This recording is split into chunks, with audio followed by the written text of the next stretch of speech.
related experiences were the subject of the late Bud Hopkins' international bestseller, Intruders, as well as the CBS miniseries of the same name, which can be located and is still very much worth seeing. I should say that in that televised version of the Intruders story, the extraordinarily gifted character actress Mare Winningham played the role of Debbie, and Richard Crenna, who a lot of us grew up with in Our Miss Brooks and The Real McCoys. Of course, I'm much too young to remember those shows, but I've read about them. Played the character of Bud, and it was a very powerful bit of television. Deb has been married to her husband Dave for 19 years, is the mother of 4, and the grandmother of 8. She loves her family and her job at General Motors, where she troubleshoots and repairs circuit boards that go into our cars. For the past 28 years, she has also been a licensed cosmetologist and a member of the American Red Cross Disaster Action Team. Deb spent 2 months on the ground in New Orleans following Hurricane Katrina, managing a staff shelter, working a service center, and doing damage assessment. Additionally, she is a volunteer for a local Red Cross, a member of the emergency medical team at General Motors, trained in CPR, emergency first aid, bloodborne pathogens, and holds the AED, that is, the automated external defibrillator, known as the paddles. These invaluable devices help restart a non-beating heart and or stabilize one that is fluttering or in a defibrillation. She is also a member of Mensa, the Authors Guild, and a co-founder of the Paranormal Underground, an investigative research team that investigates reports of the paranormal.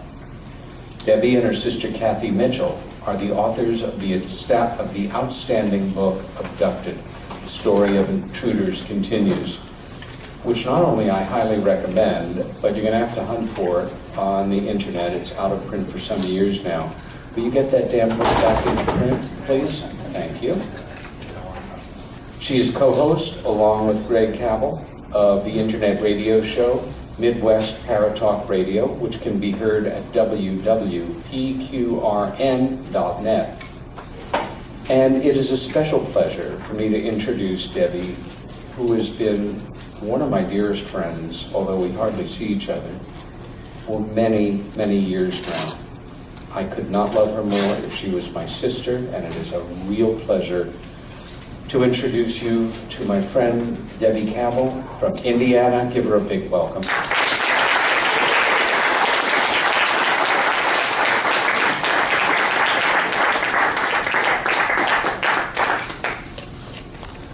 My legs are shaking. I don't do this very much. And there's a reason why. It's because my legs are shaking.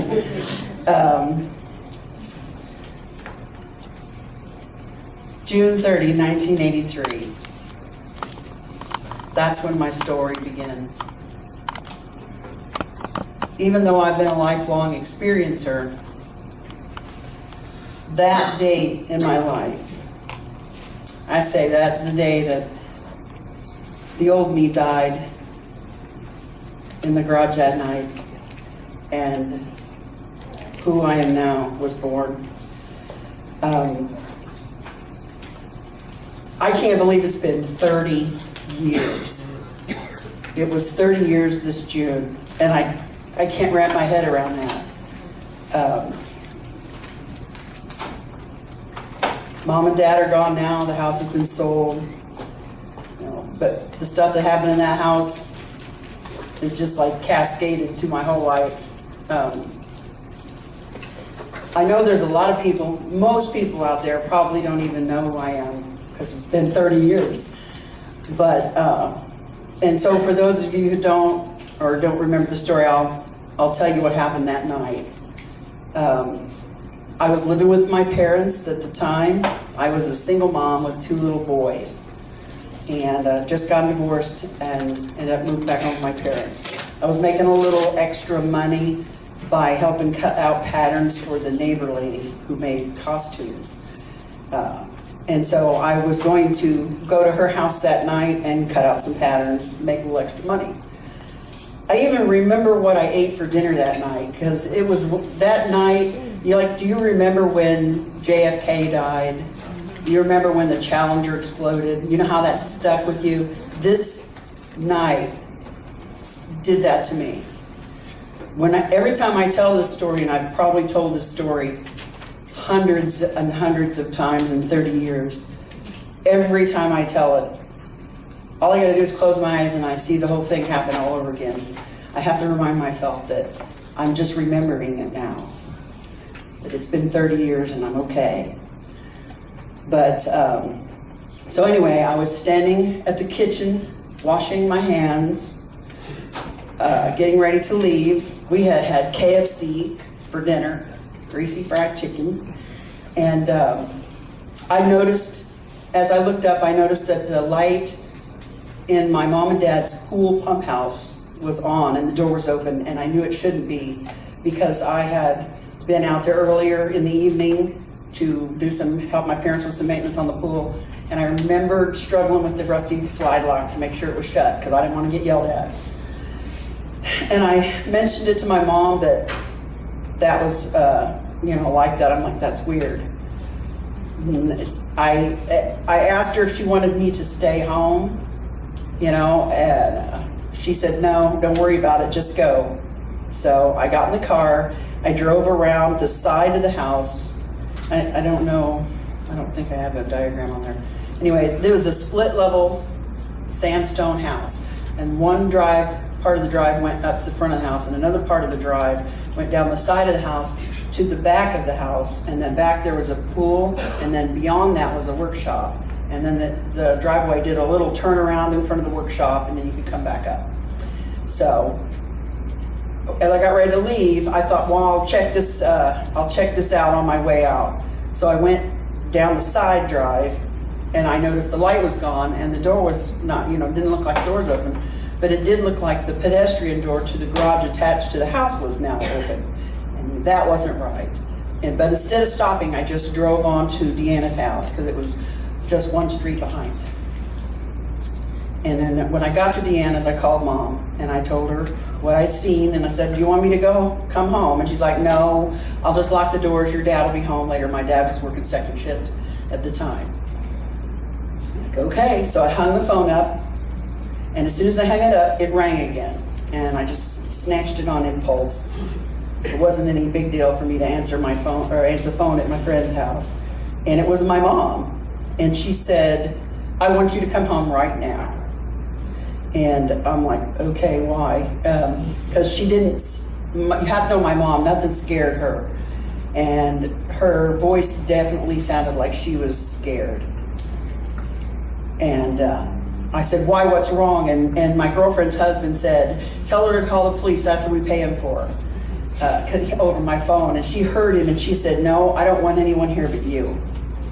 And I said, okay. So I hung up, I got in the car, I went back home, I pulled up along the side of the house, I went in the back patio door. Mom was in the little patio room. I didn't notice anything outside when I came in, and my dad kept a shotgun next to the trash masher, and it wasn't loaded, and Mom said, that's not loaded. And I said, I don't care, they don't know it's not loaded. I said, if I can get close enough to him, I can beat him with it. So, and the whole thing is weird that I even went out there, because I'm not a brave person like that. Now, I am now, more so. Ain't a whole lot scares me anymore, except maybe like public speaking. But back then, just the fact that I went out there was completely out of character for me, but I did.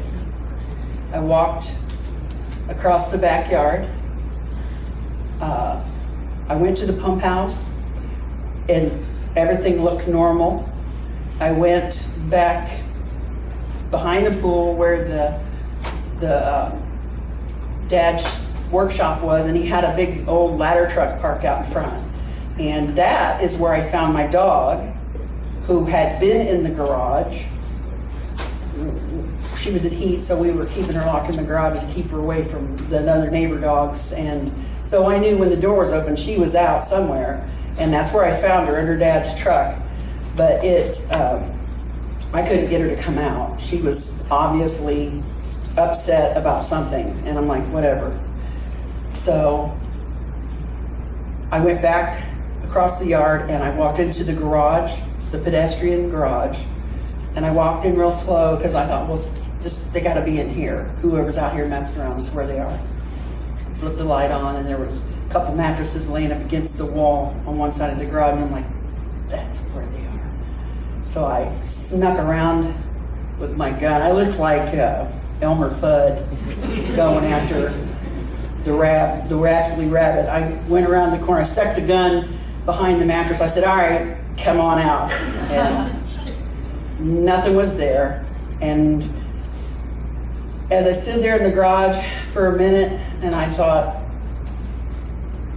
there's nobody in here. And then all of a sudden, it felt like I was on fire.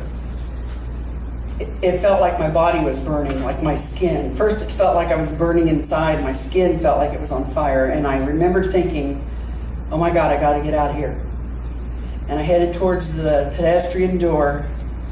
And when I got into the pedestrian doorway, I don't really recall stepping out of through the door. Something hit me in the chest, right here, right there. And I thought, oh my God, I'm dead. I thought, this is what it feels like to die. Every molecule in my body started to vibrate. That's the only way I know how to describe it. It felt like I separated into individual molecules, and it was vibrating, and it was on fire, and I couldn't move, and I couldn't see because the light that hit me was so bright that I can't even tell you whether my eyes were open or not.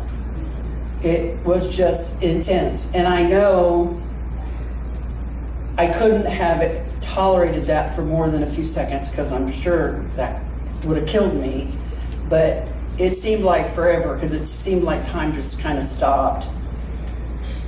And then the vibrating stopped, the vibrating kind of slowed down, and the brightness of the light kind of dimmed a little bit. And at that point, I could not see anything except big splotches of impressions of the light in my eyes, kind of like flash bulbs do on your eyes.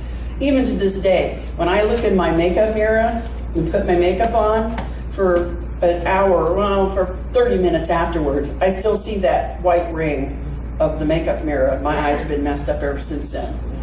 And I was diagnosed with drusen around the macular nerve at 35. And I got my eyes messed up by that real bad. But anyway, I couldn't move. At this point, I don't even remember having the gun. I know I dropped it. I could not move.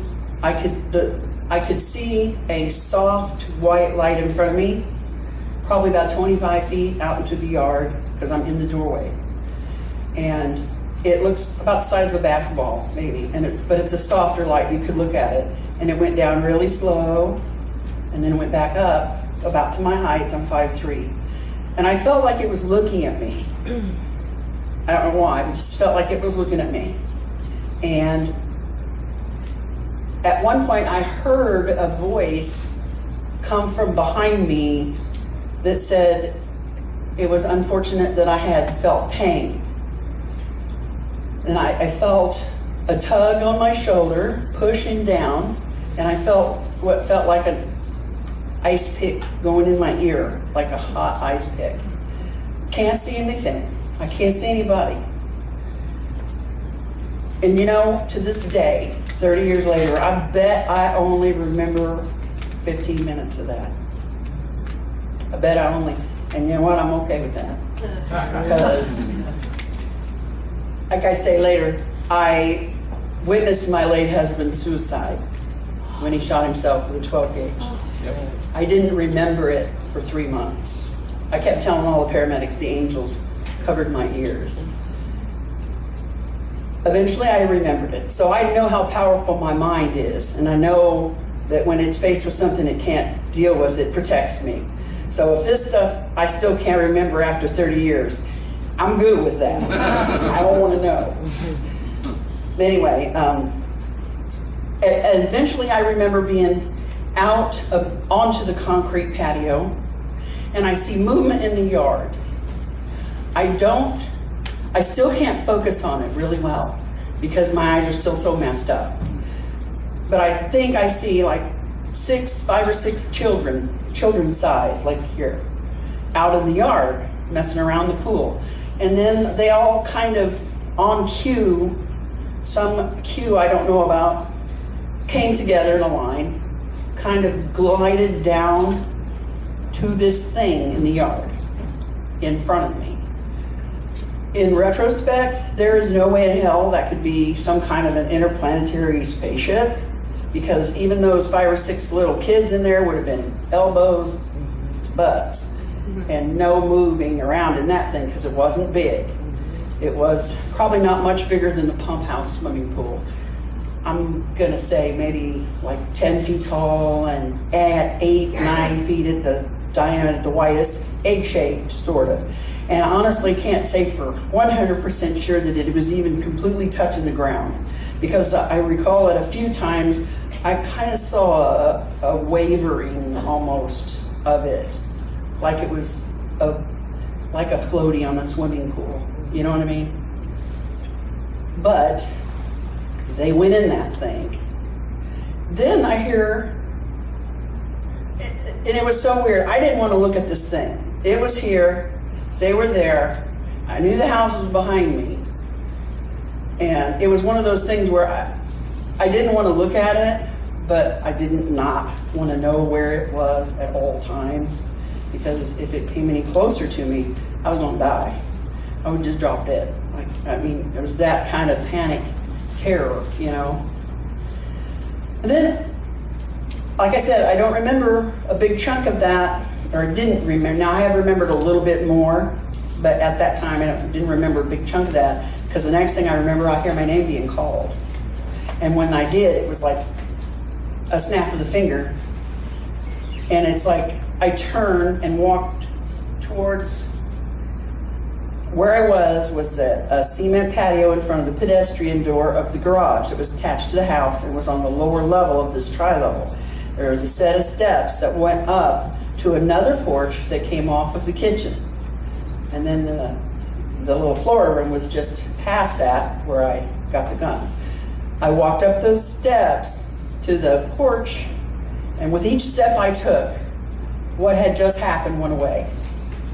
And I saw my mother lean out the door, and she says, "Are you okay? Is everything all right?" And I said, "Everything's cool, Mom." And, for a long time I didn't realize that Mom was the one who called my name, which was the trigger to snap me out of everything. And then Mom says she felt like she was standing in stasis at the back door, and then something happened that turned her on, and she decided to call my name, and that's when everything ended. She didn't tell me until a week later why she even called me to come back home, because she couldn't remember. But we're in the kitchen, and she's like, "You know what? I just remembered why I called you to come home that night, the other night." I'm like, "Why?" And she said, "Well, I was standing at the kitchen doing dishes, and I looked up and I saw this ball of light around the bird feeders, big bird feeder, right out on a post in front of the yard, in front of the window." And she goes, "It was real big and soft." She says, she says, "I looked to see if somebody was, pulling the neighbor's driveway. It was a headlight or flashlight." And she says, "I didn't see any beam." And she says, it just shrunk until it got smaller and smaller and smaller. And when it disappeared, that's when I got in my head, I need to call Debbie. She needs to come home right now. I'm like, "Thanks, Mom." I'm glad you told me now instead of then. But anyway, so after I told Mom everything was cool, I decided I don't feel like sewing anymore. I don't know why, but I wanted to get wet. I felt achy, and I wanted to get wet. I thought, oh, we'll swim. So I called my friend and I said, no, I said, you guys want to come over and go swimming? We'll have a nighttime swim. Yeah, that's fine. They never said anything to me about how long I was gone until a long time later. And I don't know what was going on with them, but apparently there was about an hour and a half of time from the time I went home until I called to go swimming. And they never said anything to me about it. It's like something in their head was shut off. But later they did say to Bud, it had been a long time. And but anyway, I went back, Deanna came with her daughter, and we went down the back steps and went across the yard towards the pool, and her daughter stepped on something in the yard, and she's like, ow. She acted like she said her foot tingled or stung, and then it started feeling numb, and we couldn't see anything because it was dark. We couldn't see anything in the yard that she had stepped on, like a bee or something. So we get to the swimming pool. We're all in the pool. We're probably not in the pool, maybe 10 minutes. And all of us start feeling kind of sick and kind of queasy, and my eyes start bugging me. It's like I know you've done this when you're a kid, you get in the pool and you open your eyes with the chlorine a whole bunch of times, and then all of a sudden your eyes feel like fire, and you look at all the lights, they got like halos around them. Well, I was doing that. My eyes were doing that, but I hadn't even gotten my head wet. And I'm like, what is wrong with me? I don't feel good. They felt sick. So we finally gave up, and they went home, and I went to bed. Shortly after I went in, my old man is pulling up, and he don't get home until 11:30 or after 11. So a lot of time had passed. The next morning when I woke up, my eyes were swelled shut. They were so swollen, I couldn't open them, and they hurt so bad, I could not stand it. I cried in pain, and my mother took me to the emergency room. There's medical records. They, in the emergency room, there happened to be an eye specialist down there, and he requested that they take me across the street to his office because he had the better equipment to look at my eyes in his office. So Mom took me across the street to his office, and they worked me in, and he looked at my eyes. And this is when he asked me, had I looked into the arc of a welder's torch? And I'm like, no. Why would I do that? And and they asked me if I'd stared into the sun. I mean, just all kinds of crazy questions. I'm like, no, what is wrong with my eyes? Well, they called it severe conjunctivitis, and I had like creams and drops. At least 2 good solid weeks before my eyes were back to where they didn't hurt me anymore, and they've never been right since. I went way farsighted right after that, and now I'm like a plus 3.0 and a plus 2.75, and that ain't enough. But these are trifocals, the no lines, thank God. But anyway, my eyes were never right after that. And even to this day, and you might see me dabbing my eyes every now and then, because they just water for no reason sometimes. And that's been like that ever since June 30, 1983, when the swelling went down. And also the next morning, my dog was there. She didn't seem like she was in bad shape at the time, but eventually all of the hair on her back fell off. And we thought she had the mange at first, but then it started coming off in places that dogs can't really rub it off on. And she started having big black spots on her. Her teeth, most of her teeth came out. Her eyes went over with cataracts. I mean, she went downhill quickly. By October, this was in the beginning of July, and before the fall, in September, we had to put her down. I have a picture of her on here where it started. Anyway, nobody looked out the back window or even talked about that night or the back of the house at all until the weekend. This was June 30, and then the 4th of July holiday come up. And of course, Mom and Dad had the pool, so everyone came to their house. Well, all the kids converged on the house, and they all ran out the back door with their towels, and they all ran back in the house and like, Grandma, look at your backyard. And nobody had even looked out there, which is so weird, but we all went out there, and there was this. And the first thing out of my mom's mouth was, oh, that's where that UFO landed. And I looked at my mom and I said, what? And then as soon as that came out of my mouth, bam. It was like somebody just hit me in the head with a brick. And I found myself standing there and everybody just went away and all I could see were these two big black eyes. And it was like somebody pulled the thumb out of the dam. And bam. Memories that I had, even from childhood, just all started pouring back and overwhelmed me. And from that point on, I will say, I think I had a nervous breakdown. It's a good thing I was living with my parents, because I would have lost my kids, because I went crazy. I didn't get out of bed for a month, except to watch my kids. You know, I hardly ever talk about this anymore, and this is why. I don't care how many years that it goes past.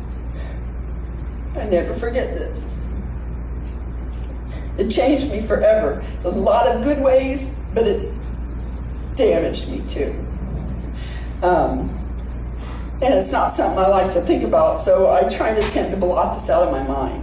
And I try to tend not to think about it, so. But I know it's important that I do, not just for me, but for somebody in this audience needs to hear what I'm gonna say. So that's why I'm here. But anyway, from that night on, I couldn't go to the bathroom in the bathroom upstairs at night because I couldn't get by the window because I thought something was gonna grab me and yank me out of the window. Because the window overlooked that mark in the yard. I couldn't sleep at night. I could only sleep in the day when somebody else was up. At night I would sit in my son's bedroom in a chair between their two twin beds and watch them and wait. I don't know what I was waiting for, but that's just what I did. So, and I got sick. And I got sick. And I got irregular heartbeats. I had panic attacks. I got rashes. I developed diarrhea. I know it's a gross word. I'm sorry, but I mean, I couldn't eat anything because if I did, it would just make me sick. But I ate constantly, and I gained a bunch of weight because I didn't do anything but sit. And I'd go to the emergency room thinking I was having a heart attack, but it was an anxiety attack. And it was embarrassing, and I had no money because I was a single mom with two little kids living with my mom and dad's. So it was hard. But I had read Bud Hopkins' book, Missing Time, months before. And when I first picked it up, I didn't realize it was about aliens. I thought it was about people being kidnapped. I bought big stacks of books of all kinds because it was free. Oh. It was free entertainment for me and my kids. So I'd bring home books and read. And when I started reading that book and I realized what it was, I wasn't not open to it because my family's always been open-minded and we've had paranormal experiences my whole life, like what people would call ghostly stuff, which I'll get to in a second. But I couldn't read the book because every time I'd get certain points, I'd start panicking so bad that I'd have to stop. And after 2 trips to the emergency room in 1 week, Mom was like, you need to take that book back to the library because this is getting out of hand. So I took it back. But when I saw that mark in the yard and all these things started popping back up in my mind, I thought of him and I'm like, this is right up that dude's alley. Maybe he can help me because I'm going crazy. And if I don't get somebody to help me, I don't know if I'm going to make it. So, anyway, I went and got his book again, got the address on the back. I wrote to him, and I put it in the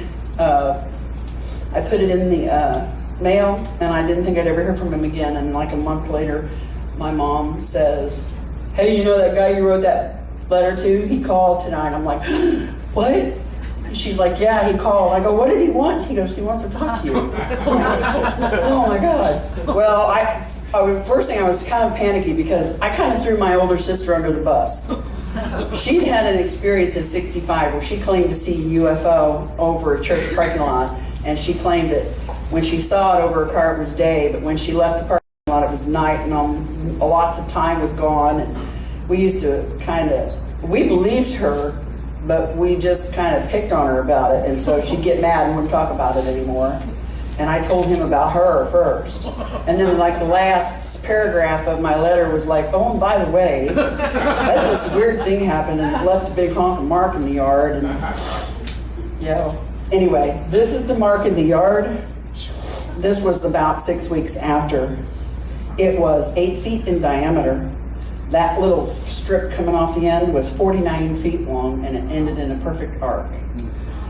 There was a couple of little jetty-like things coming off the sides, and in one of them, there was a crack in the soil, and the soil was like rock, gray, lifeless, moistureless rock. So I took a 12-inch ruler, and I was going to see how deep the crack went. I dropped it, and it is gone. It never took, I don't know how far down it went. So it was definitely 12 inches deep, more than 12 inches deep. And this was in January of the following year. It's when we first noticed that every time it snowed, snow would melt off of this mark in the yard. It wouldn't stay.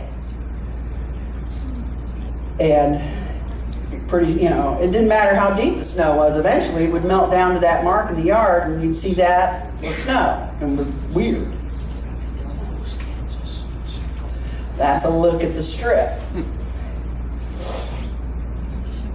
If you'll see right there, I think that's the gate to go to the pool. So we were thinking that maybe Deanna's daughter had stepped on that area as we walked across. And that night when she said her foot hurt, she had stepped on something. That is a year later. It's still dead. Grass did eventually grow back. It healed like a wound. But the grass that did come in was thick and hardy and tough and rubbery and almost had a purple look to it for a long time. And that's 2 years, and you can see the difference of the dark, thick grass, crummy picture, sorry.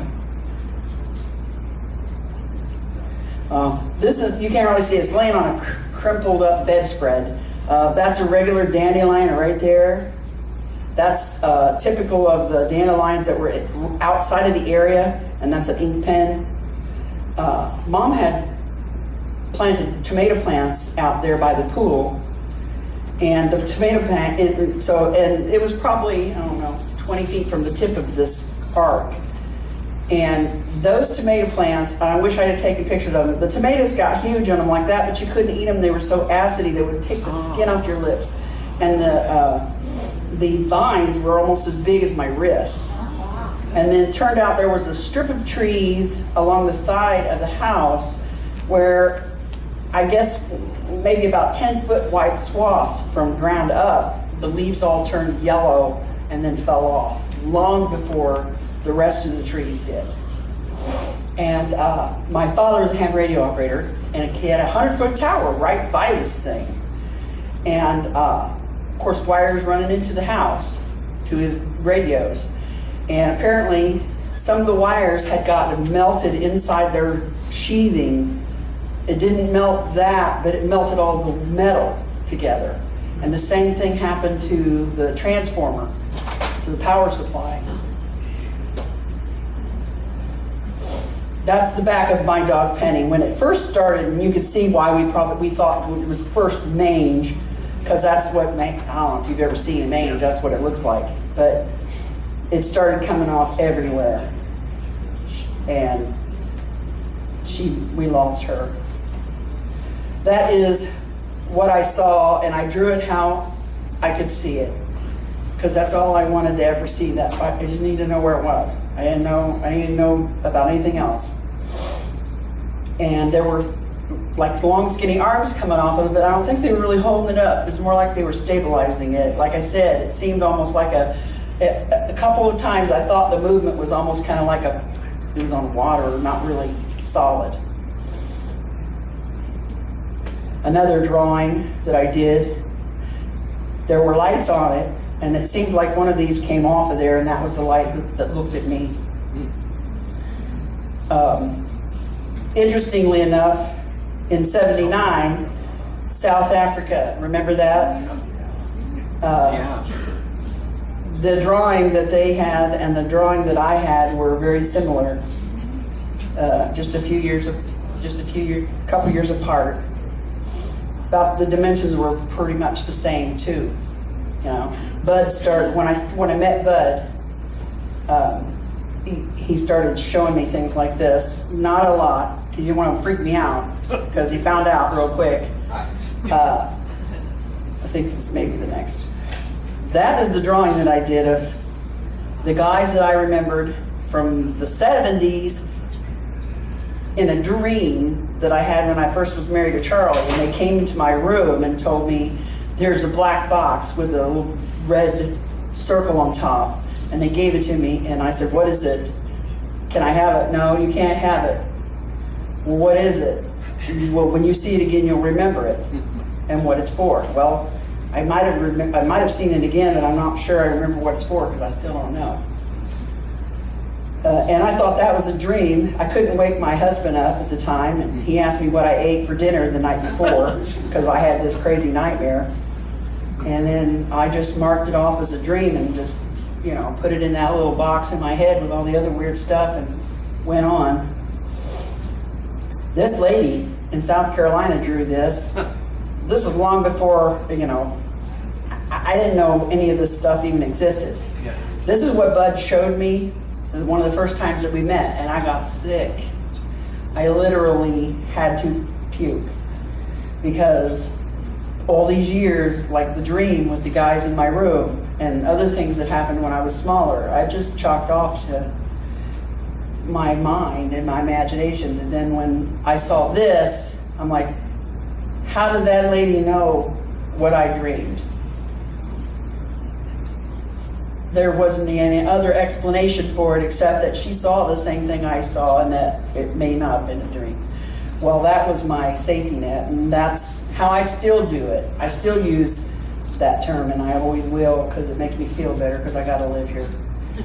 I mean, I had kids, and I had to be responsible, and I couldn't go crazy, and I couldn't lose my kids, because I had, that's what I claimed to. So, and that kind of took away for a minute. Okay, I'll get to that stuff in a second. Anyway, after I talked to Bud on the phone, the investigation started and went on for 3 years. He spent all of his own money, because I was broke, and all of his time. He sacrificed his time. He donated his time. He got people to donate to me, like doctors, exams in New York. I sold my washer and dryer that I had in storage to take a bus to go to New York to see him. And on the bus to New York, and I was freaking out, because I don't like to be, I had this thing about getting lost for a long time. Before cell phones and all that, I was always terrified of being lost. I'd gotten lost as a child, which is connected to all this stuff. And so I had this phobia. Anyway, I'm on the bus to New York, big city. I'm from Indiana. And I thought, what in the hell is wrong with me? I'm going to New York City, to a place I've never been. I have no money. I'm going to meet some guy I don't even know, who thinks that aliens abducted me. What the hell is wrong with me? I'm crazy. I need to get off this bus and go home right now. And I thought, oh my God, what am I doing? This is stupid, And I did it anyway. I just cried all the way there. And I got off the bus in New York, and I was hysterical and terrified. And here comes this man with this warm, smiling face, who reaches out and grabs me. And I'm like, thank God. a normal person. It all turned out good. But, you know, for 3 years, he had me. I had tests at the hospital. I took psychological testing. They did a CAT scan with dye in me to see if I had a brain tumor. They did an EEG on my head to see if I had epilepsy. They did like 6 hours of psychological testing, verbal testing, and I told the doctor, please tell me I'm crazy. And there's a pill I can take and all this will go away, okay? I'll be good with that. I'm not looking for anything except just to be normal. And unfortunately, or fortunately, I wasn't crazy, although I did have signs of post-traumatic stress disorder, which you gotta have trauma to have that. And most of my life had been pretty normal. So anyway, in that year following, like I said, I was working with Bud and trying to overcome this nervous breakdown that I had. And he saved my life. You know, in later years when I got older and I became more aware and woke up in here and realized some things, I may not have always quite agreed with some of his theories, but you know, he was in the emergency room of this whole phenomenon. He saw the people that were tore up like me. So that's part of him too. And I loved him for it, you know, and he saved my life. It feels weird him not be here. But,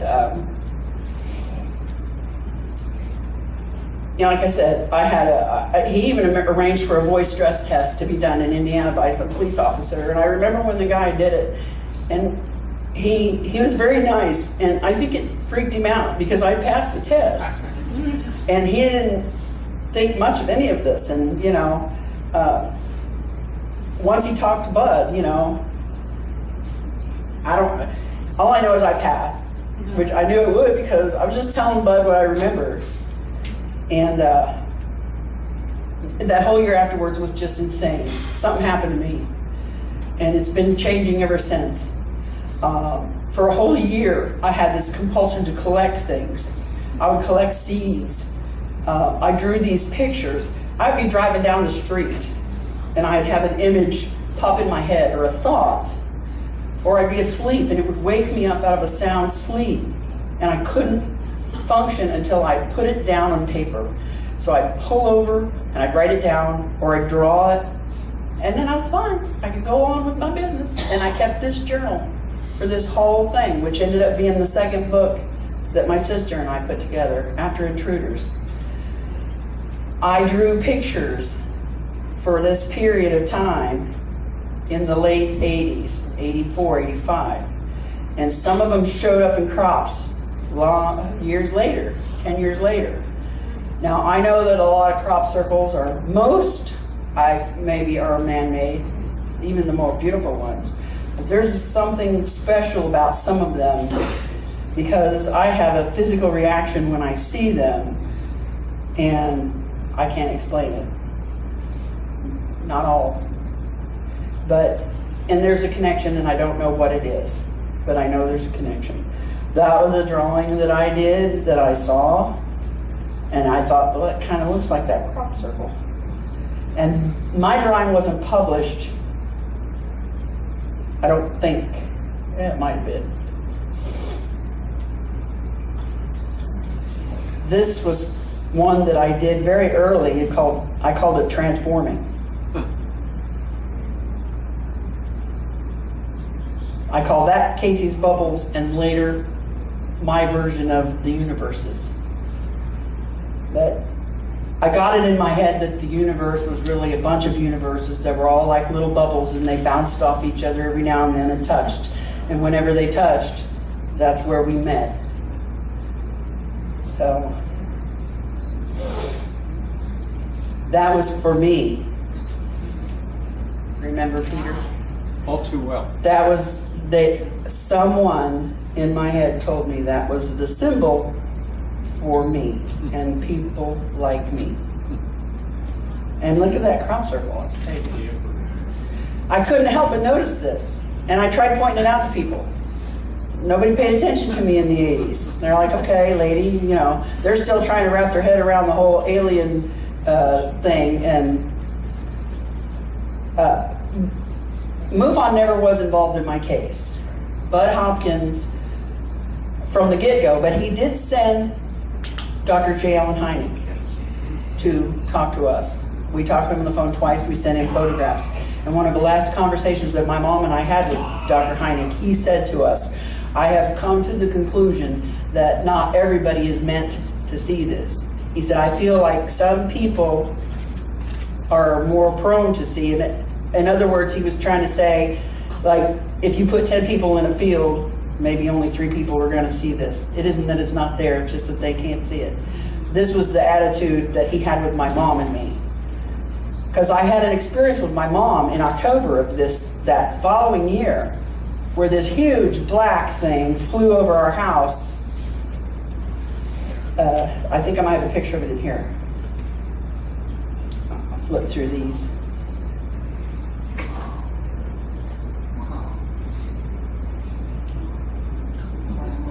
The thing that I saw was moving. That's right. And I thought it was alive. I felt it was alive. Okay? I thought it was alive, and it was in 3 dimensions, and it moved in front of me. It's funny you say that, because my favorite book, and I read about the Tesseract after that. There's things that I've seen since that June 30, and things when I was a kid that make me believe that this is not all from some planet in space somewhere. It's from time and different realities. They're here now in this room. We just can't see them. You know what I'm saying? Different realities coexisting and different times all at once. I have this thing I say to myself a lot. I've done this before. I know this will be great because I did this before. So, you know, like brain farts is what I call it. These are symbols I remember from somewhere, and I do remember that one was just like that. Black walls, like shiny onyx with carved things in them. I don't know what they mean. Although this one, I felt was a number, and this was a measurement of time. But I don't know for sure. I'm just telling you what I thought. I don't know nothing. I don't know anything for sure. That's why I loved it when Peter said the Pleiadian thing. I've been there, and I have no idea why. I don't know who they are, where they're from, what they want. I can theorize, but I don't know. And if I tell you that I know, I'm just guessing. I'm not an artist, but I could look at that, and it was like, if I drew anything that had anything to do with this, it would be like projected on paper. Remember the things you could see in your back of your dime store magazines where you could draw a picture that was projected? Yeah, that's how my head worked. My eyes would just shoot it onto the blank paper, and I'd just fill it in with the pencil. This didn't come out so great because her head is bigger than I know it was, but I couldn't make it because her hair was white, and she did have hair, but you can't see it. She looked more human than this. Okay? She just had bigger eyes. That was a hybrid drawing. That was a picture I drew of something that I remembered, someone I remembered after the June 30, 1983 incident. I'm telling you, I know I'm sounding crazy right now. There is so much. My life is so packed full of stuff and weird things that it's really hard to condense it all into an hour and a half. I got another book in me just from the bus trip with Pear. Okay, you know what I'm saying? And then my whole life has been weird and wonderful. I wouldn't have it any other way now, even the scary, hard stuff. I woke up with that on my arm. I don't know what that meant, but I got to the habit where I started taking pictures of everything weird and writing it all down because you just don't know. Called it the mystery scratch. It just looked familiar. That's why I took a picture of it. And that, I woke up with these scratch marks on my chest, but they were actually blisters.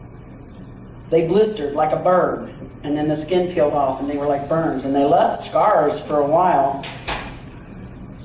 Yeah, that was when I first woke up. I have no idea what that was. That was in 2005. You go to bed at night and you wake up with burns on your chest. It's like, okay.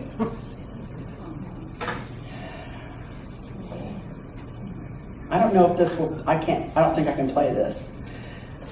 After my husband died in 92, 93, I just wanted the world to leave me alone. I had started feeling like I was, I felt like I was destined to be involved in this whole thing, that I was born here for a really good reason, that I had stuff to do.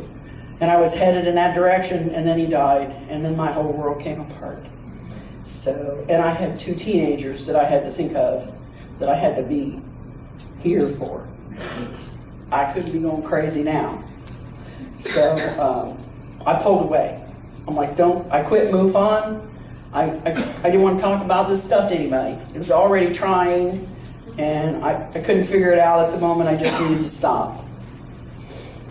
And interestingly enough, the phenomenon kind of left me alone. Somebody, the voice knew. But then, in 2008, in March, I was driving home from my friends, and I saw a huge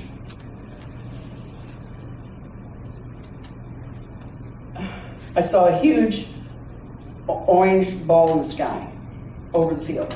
And then it became 2 orange balls. And then they started to dance around each other like this.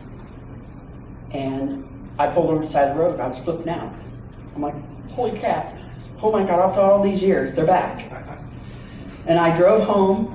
I remember getting out of the car, and I ducked as I ran to the house under the trees. I don't know why I was ducking. It was an instant reaction. And I ran in and I woke my husband up. I'm like, I saw these things. You're not going to believe me. He's like, it was airplanes. I'm like, no, it's not. This is my new husband now. And no, it's not airplanes. I'm going to prove it to you. So I got obsessed. So I go out every night with my camcorder and wait for these things. And Dave's like, you look like those people on Close Encounters of the Third Kind sitting on the side of the road. I'm like, oh, whatever. So I was bound and determined to get a video of these. And I did, but you can't really see it. It was crappy because my camera sucked. But I was out there. I had gone to Jackson Morrow Park, which is just west of my house, on the south side of Kokomo at this point. And I would sit out there with my camera and wait. And there was a lot of military activity going on. We're only about 18 miles south of Grissom Air Base. And so anyway, I saw one. It started coming in. And then here come the military jets. And it went away because I was waiting for the second one. And I was talking on the phone to a friend. I'm like, oh, here it comes. But then here come the jets. I think they were F-16s. And this went away. And then I saw a bunch of jets. And they looked for all the world like they were flying, canvassing, because they would all go in one direction, and then they would come back around, and then they'd go back into crisscross, and then they'd come back and they'd go this way. And they were flying right over the park. And honestly, there was a MOA just west of me, so they may have been. But the thing was, they were flying over a populated area at night, and they're not supposed to do that. But anyway, I kept waiting because I thought something was going to happen because I saw them and I saw the light. I couldn't hold on anymore. It was like 10:15. I had to pee so bad because I had drank a big old cup of coffee and I had to go to work the next morning. So I went home and I read in the house. I went to the bathroom, but I couldn't stop it. Something was telling me I got to go back. I'm going to miss this. So I went back out to the end of my driveway and I had the video camera on. And then so when I recorded this, but I don't think that you can hear it. what? You can't see anything, but all of the dogs in the neighborhood started howling, and it was crazy sounding. And I'm like, wow, that is crazy. So I went, but I waited, still didn't see anything, and then I went back inside, got my nightgown on, went up to my office. Just as I sat down, I looked up at the clock, and it said 10:30. Boom, my whole house shook. I mean, it shook. All the windows popped. It wasn't a ba-boom. I've heard that a dozen million times living by the airbase. Every time one of those young guys gets a foot in that thing, bang, you know, it wasn't a sonic boom. It was something else. And I'm like, oh no. I thought the plane that crisscrossed out there have hit. That's what I thought. The two jets had hit. It was very close to my house. So I went and got my husband. I'm like, did you hear that? And he's like, yeah, what was that? And I ran downstairs and I went outside trying to see if I could smell fire or jet fuel or something. And I heard a boom on my roof, and I thought a body. In my mind, I saw a pilot jettison, you know, and hit my roof. Because I was close enough that could have happened. So I'm out in my nightgown with a pair of mud boots on looking for bodies and trying to smell fire. And then my cell phone rings, and my son was a cab driver at night. He goes, are you okay, Mom? I'm like, yeah, what's going on? He's like, they say a plane crashed over by where you live and hit the field over there. And he goes, and it's awful close to the house. I just want to make sure you're all right.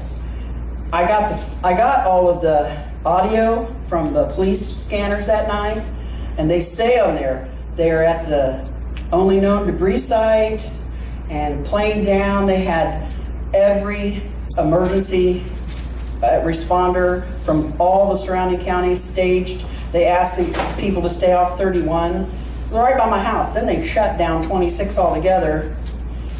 And then they said, oh no, it wasn't a plane crash. Even though 149 people called the police to report that they'd seen something. And I had been out there.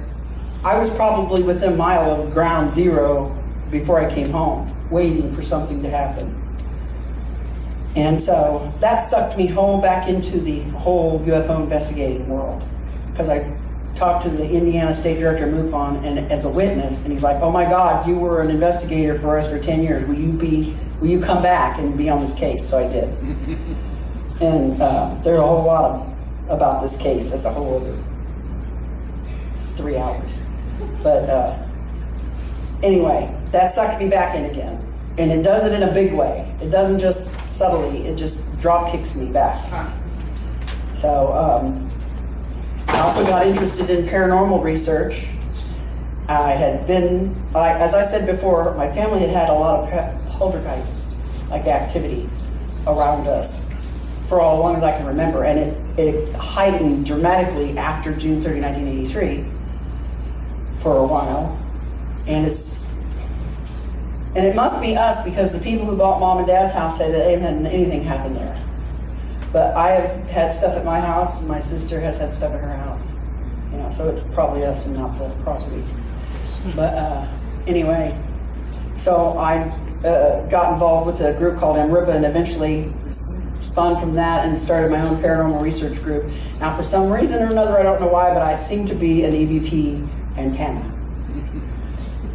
In one house, we got 48 electronic voice phenomenon recordings that are clear enough that you can hear what they're saying. And one of them, we had a family member sit down and say, are you here, Uncle Charlie? And we didn't hear anything in the room. It was dead silent. But when I went back to review the audio, you hear an old man very clearly say, well, I'm right here in this chair. And when we played it back to the people that own the house, they busted out crying and said it sounded just like their uncle that they were talking about. They recognized the voice. So it got me involved in that, because I think there's a connection somehow. I don't know how, but I think that it's somehow connected. I think that angels, people say, are connected. I think there's a lot of stuff going on, not just one thing. I think that I've had contact with, I think that I've had interaction with maybe some people that are not from around here or from this time. or from this dimension or this reality or whatever. I don't know why I can see some things that I see and other people can't. I don't know why. That's something that's happened since this. My sister as well. We see things and feel things from people. My little sister is actually in her mediumship, she calls it now. She's a lot like Teresa Caputo, and she is accurate, that sort of thing. And but you know, we all have special gifts. I see things in people. I don't always use them like I should, I think. But anyway, that was going to be audio, but it is. I couldn't figure out how to get it to work, so I'm sorry. These are just pictures of black helicopters that flew around our house all the time. This is just one from June of '09, but we had them from the very beginning. You can't really see them. But they fly real low, right over the house. Looks like spiders. And we could always tell they were different because they were like, boom, boom, and you felt them in your chest. They didn't just feel like a regular helicopter. They were like in your chest. Some more weird spots. I woke up with these puncture marks. I don't know what kind of bug bit me. But I took pictures because that's what I do. I don't know what it means, but I just take pictures. See, this picture on this side was the house that it happened in. And I had taken a photograph. It was right after my mother passed away. And there was this weird mark in the middle of the photograph. And when I blew it up, it was this like white dot with this black circle in the center of it. Oops, I don't know what that was. I put that in my paranormal box because, I mean, I realized that a lot of orbs that most people take could be dust or moisture or something, but that was weird. I don't know what that was. There's a green light flew through the yard one night. And one night when my stepdaughter and I were standing in the living room, all of a sudden a ball of light about this big around blue shot through the living room window, went to the kitchen, spun around, came right back past us and went back out the way it came. And she was like, what was that? She didn't believe in any of this stuff. She loved me, but she just thought I was crazy. She believes it now, but I don't want to run over time. Am I about done? No. Look, seriously, I could talk. Like I said, I'm 54 years old. I've been having weird stuff happen to me since I was 6. I could talk here for a couple days. I don't want to do that to you. But I'll just finish up by saying that... Huh? I do? Okay, I better start now then. This was a picture I took of my girlfriend when we were at an investigation, and she said she felt weird. I said, turn around, let me take your picture. And there's some kind of crazy stuff going on her face. I don't know what that was. But it looks like there's stuff over there. Oh, I don't know. It's just weird. She said, I don't feel good. I feel kind of weird. I said, let's leave. After I took the picture, I said, let's just go. Oh, my aura pictures. How cute are they? It just shows a progression from year to year. I don't know if there's anything to these or not. When you get involved in the paranormal groups that I go to, you go to the conferences and they always have these people taking pictures. But I've just kept them over the years, and I thought it was kind of interesting how you can see them as they develop and grow, but I don't know. I stuck them in there because I used this for another talk I did for paranormal one time. I think that's all those. But anyway, the stuff that happened to me on June 30th, 1983 was like the point in my life that changed my life and me forever. I can't even imagine how my life would have been, or what kind of person I would have been like, or what would have happened to me had that not happened, scary as it was and horrible as it was. I can't see my life any other way than it's been. And it has I have not had the strange, overtly physical experiences lately that I did in the past, but things are still happening.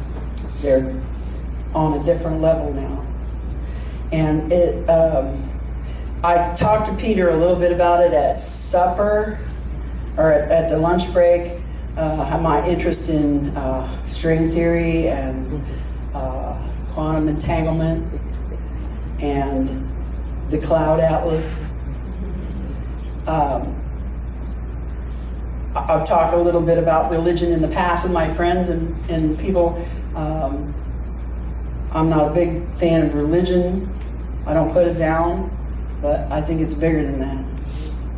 And inside of me anyway, it's changing, you know. I feel a connection to everyone, like I'm a part of you all. Sometimes I wish I could get into your head and make you feel everything I felt and see what I've seen and know what I know, and then, you know, but it wouldn't work. You gotta find it for yourself, you know. I wish I could. And I can feel things from you.